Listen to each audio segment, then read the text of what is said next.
All right, welcome everyone to this deep dive technical explainer on modern cloud incident response and zero trust implementation. Today, we are locking in on Microsoft technologies and the really critical lessons we've learned from securing highly ephemeral cloud environments. Think of me as your personal cloud solution architect for this session. I'm going to guide you through a true production-grade blueprint that's actually designed to withstand modern cyber threats. We'll be going from high-level architectural theory all the way down to exact command line execution. Let's get into it. Here's our roadmap for the explainer. We're starting with our threat blueprint and zero trust architecture. Then we'll run through a Kubernetes incident response lab. After that, we'll cover continuous validation, establish a strict risk and fallback phase, and finally bring it all together in an executive wrap-up. Okay, let's jump straight into Section 1, our threat-informed defense blueprint.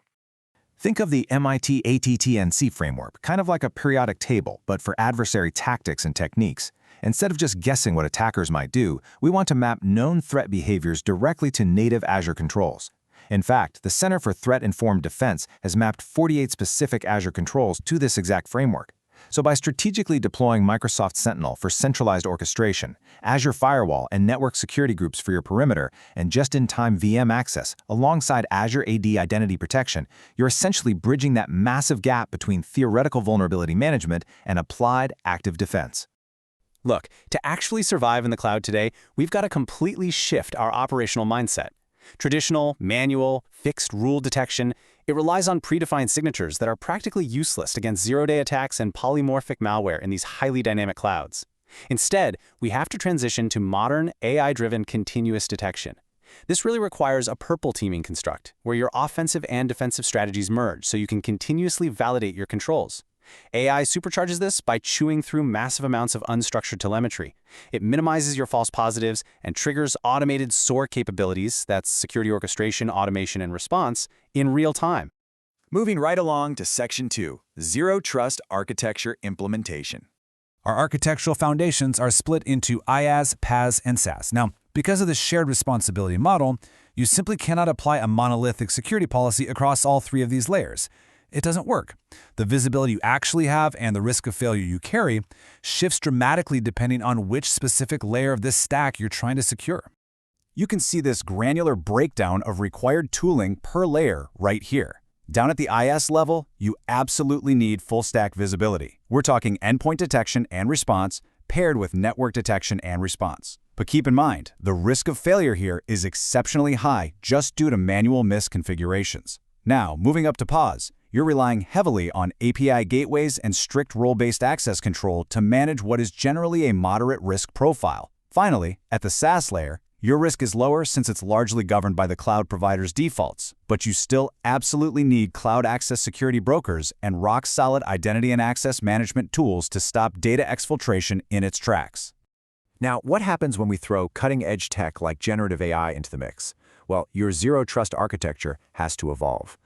Deploying Azure Foundry Security means you're utilizing the Foundry control plane for centralized observability and real-time content safety monitoring.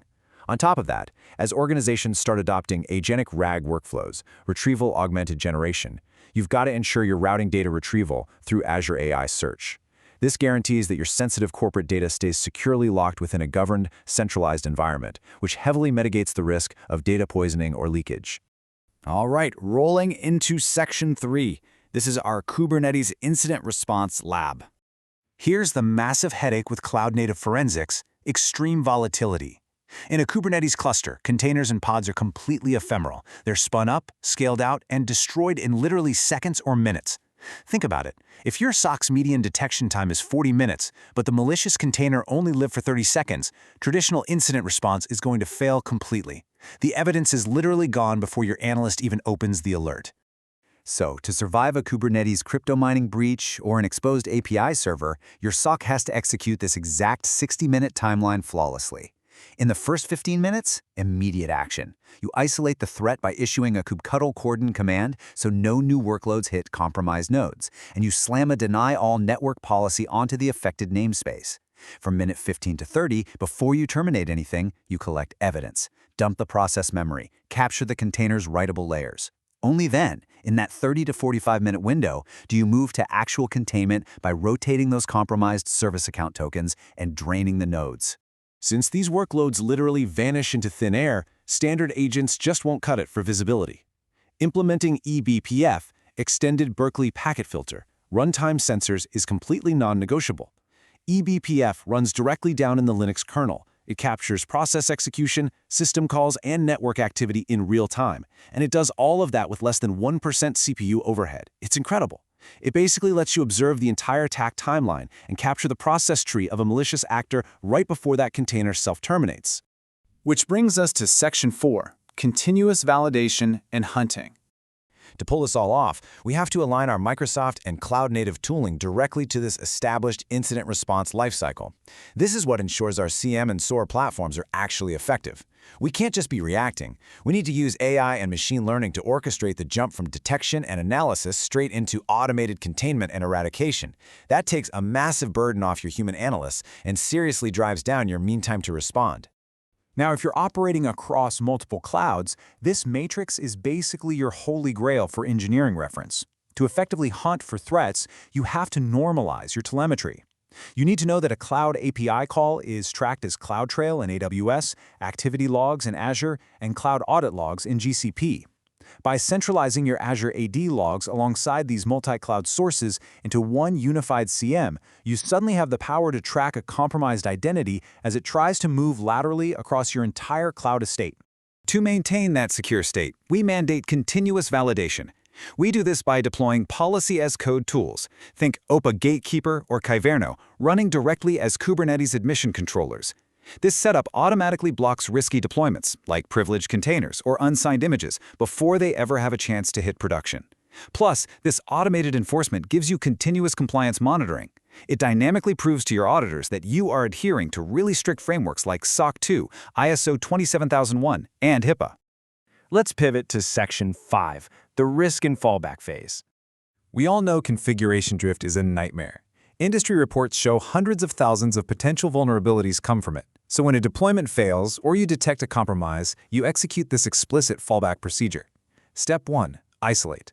Slap on your deny all network policies and instantly revoke the agent's service account tokens. Step 2. Snapshot.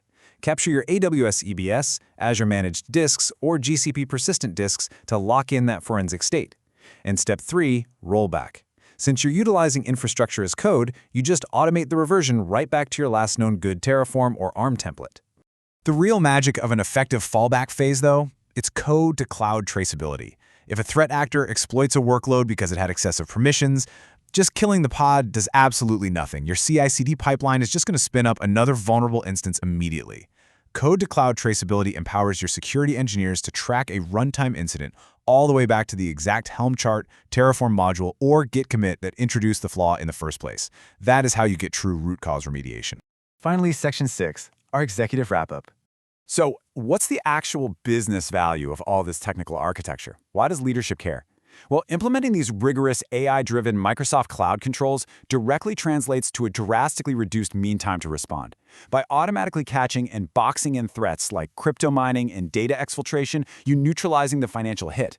On top of that, by baking in policy as code and continuous monitoring, you guarantee cross-cloud regulatory compliance and project a highly defensible, robust zero-trust posture to your board and your clients. I'm going to leave you with one final critical question to assess your own readiness right now. Knowing that ephemeral cloud attacks can execute, establish a foothold, and completely vanish in mere seconds, can your current architectural state survive a 30-second automated cloud breach? Thank you so much for joining me on this deep dive explainer. Take the time to evaluate your controls, update those playbooks, and as always, stay secure.